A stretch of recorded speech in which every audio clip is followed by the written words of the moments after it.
BBC News with Sue Montgomery. The generals who've seized power in Niger say they've closed the country's airspace until further notice, in response to the threat of military intervention against them. The announcement came as a deadline expired for them to restore the elected president or face possible action from the West African regional grouping ECOWAS. A spokesman for Niger's military junta, Amadou Abdrahman, said the country would resist any interference. Les forces armées nigériennes et l'ensemble de nos forces de défense et de sécurité. Niger's armed forces and all our defence and security forces, backed by the unfailing support of our people, are ready to defend the integrity of our territory and the honour of our homeland. To this end, the National Council for Safeguarding the Homeland launches a vibrant appeal to the youth, to the worthy daughters and sons of our country, to stand ready to defend the homeland. France has suspended all development aid and budget support to Burkina Faso. The announcement comes after the military government in Burkina Faso said it would regard any armed intervention against the coup leaders in neighbouring Niger as a declaration of war. The military government in Mali has taken the same position. Israeli security forces have killed 3 suspected Palestinian militants in the occupied West Bank. Palestinian leaders have condemned the killings, which mark an escalation of violence in the territory. Here's Yolande Nell. Israeli troops are said to have shot the 3 men close to the Jenin refugee camp, which was the focus of a major military operation last month. In a statement, the army said the group was heading to carry out an attack and that an automatic rifle was found in their car.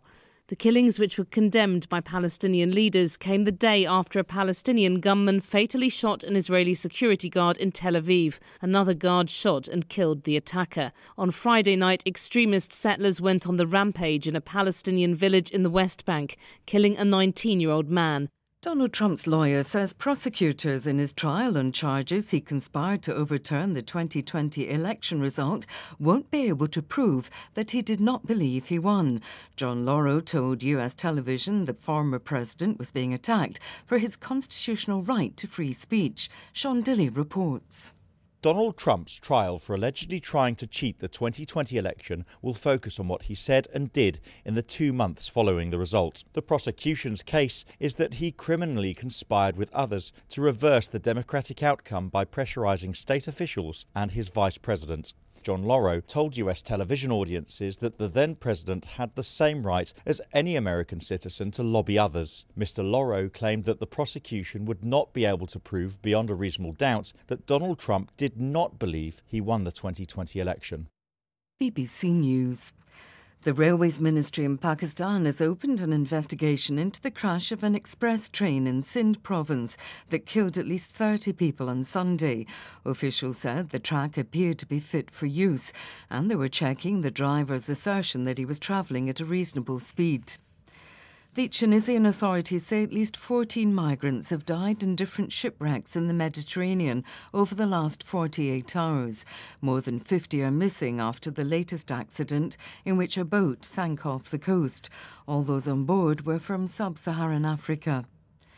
The Iraqi authorities are stepping up efforts to arrest former top officials living abroad, following the theft of $2.5 billion from the country's tax commission.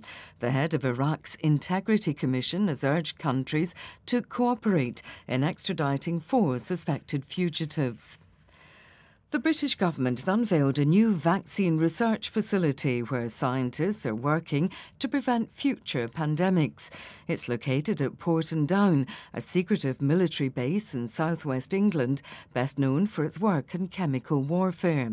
Our health correspondent, Dominic Hughes, was given rare access to the new site. In a new set of purpose-built laboratories at Porton Down, scientists from the UK Health Security Agency are analysing current threats, new variants of COVID for example, and trying to identify new ones.